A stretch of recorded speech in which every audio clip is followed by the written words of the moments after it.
Hello everyone, welcome back to my channel, and if you are new here, hi! My name is Natasha and it's fantastic to have you here. We're gonna try something a little bit different today. We're back in my kitchen, yay! And we're gonna be making clove oil. So you're only going to need 2 ingredients for this. Some whole cloves, fresh whole cloves, so nothing that's been sitting in your pantry for 2 years, and then some olive oil. And you could technically get a vitamin E capsule and put it in this when it's done too to make it last a little bit longer, but I don't have it right now, so we're not going to even deal with it. So the next things you'll need are a mortar and pestle, so something to grind the cloves up in, and a vessel that is airtight, so something like this or a mason jar, anything that you are going to be able to seal. And preferably it should be in a dark, like an amber glass, but if you don't have a dark glass container, you can just put it in your cupboard or your pantry somewhere in the dark where the sun isn't going to get to it. So let's go ahead and start. So if you don't know, clove, they have properties that can help with pain relief, and it's especially good if you have a toothache and you have to relieve the pain. You can put a little bit of the clove oil on your gums and it will help. Now, I do have to tell you that you can get sick if you ingest too much of this, so please use with caution. If you're allergic in any way, please use with caution. But you can use this oil as a topical pain relief, which I'm excited about. I needed clove oil so bad. It worked and it helped so much when I had my tooth issue. So it helped relieve a little bit of the pain before I was able to get in and see the dentist. So thank goodness for the clove oil.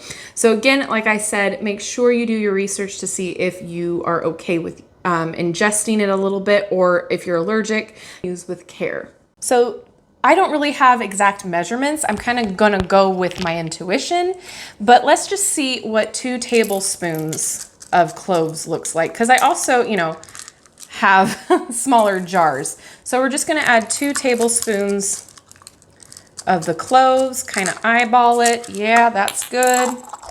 And then what we're gonna do is add just a smidgen of oil in our mortar and pestle. Oh, I need to unplug the, there we go. So we're just gonna do a smidgen, just that way the cloves will kind of congeal together and make it a little bit easier for you to crunch up. And so then we get to mashing together the cloves. We wanna make sure we break it down enough to where we can see the cloves breaking down. That way, the properties and the ingredient that helps with the pain relief will be able to come out, and you can infuse it with the oil. Oh, yay. All right, so it should look about like that. It's okay if you're not going to get all of them crunched up super, super fine, because that's not what we're looking for. We're looking for a basic mush. And I did want to mention too that it does not have to necessarily be olive oil. You can use any safe carrier or oil, such as coconut oil too, when it is in a liquid state. And there's a way to make this a salve too. I think if you, I want to try after this is done, to put beeswax along with the oil to see if I can make a salve. And then that way it'll be a more like lotiony feel instead of just an oil. So let's continue. Okay, so I scooped out all of the cloves that we mashed in there, and I put it in the airtight container. So now what we're gonna do is fill it up with the oil.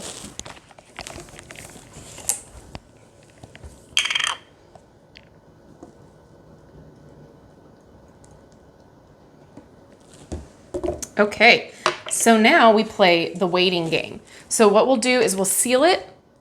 We will wait until maybe about a week, or if you want it to be stronger, wait a little bit longer, wait a month.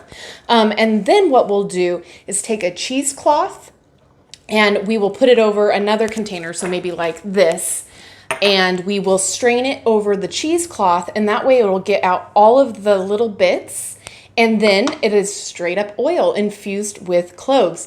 And then you can use it topically, like I said, over your sore muscles, if you have a toothache, you could put it on your gums.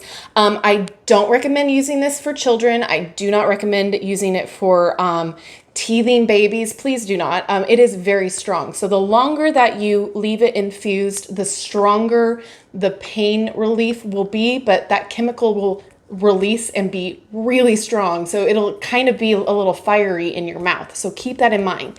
This would also be the time that I would add the vitamin E capsule in here and stir it around to make sure it's good. That just prevents anything rotting or anything getting gross in there, and it'll last a little bit longer. So that's it.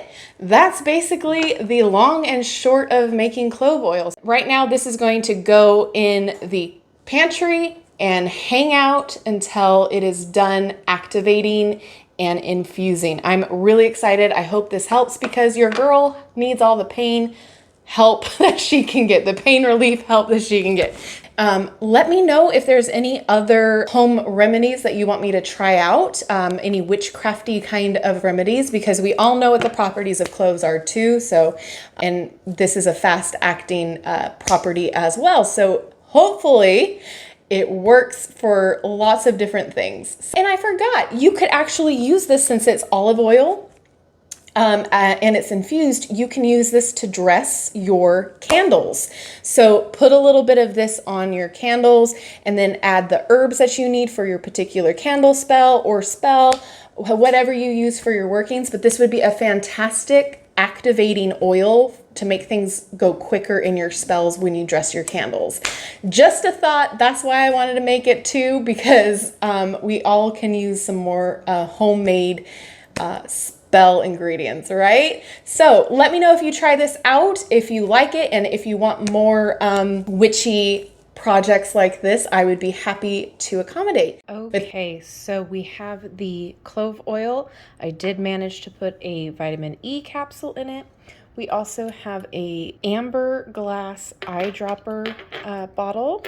So we're gonna put that in here, and I'm gonna try to use a little measuring cup pitcher. That might be easier since I tried already and it got messy. And some cheesecloth with a little funnel. So let's see how this works here. So this cheesecloth is going to catch all of the little ground up bits that are still in there. So let's hope for the best. It is an oil, so be warned that it's probably gonna go everywhere. You're probably gonna make a mess.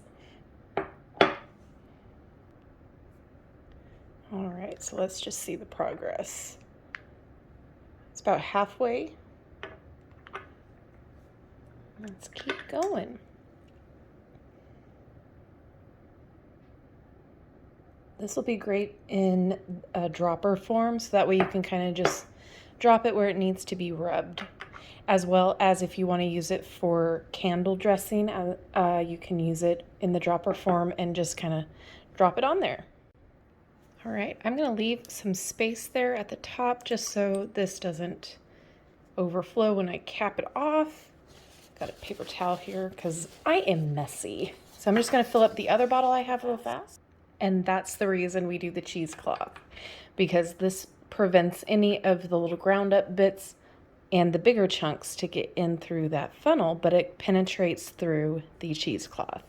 And I'm just going to give the cheesecloth a wash after this, and it's going to be able to be reused. And that's essentially it. You can see how big of a mess I actually made. All right, so the only thing left to do is put some labels on this and to use it. I'm excited. I'm going to have one for topical and one for candle use. So yay! Let me know what you think about this video, and also if this is something that you're excited to try out. Super quick, super easy as far as the preparation goes. It's just the waiting. I am finishing this video about 2 months after I started the first one, so I let it sit for quite some time. So yeah, I'm really excited. Let me know in the comments what you think, and I will see you in my next video. Bye-bye.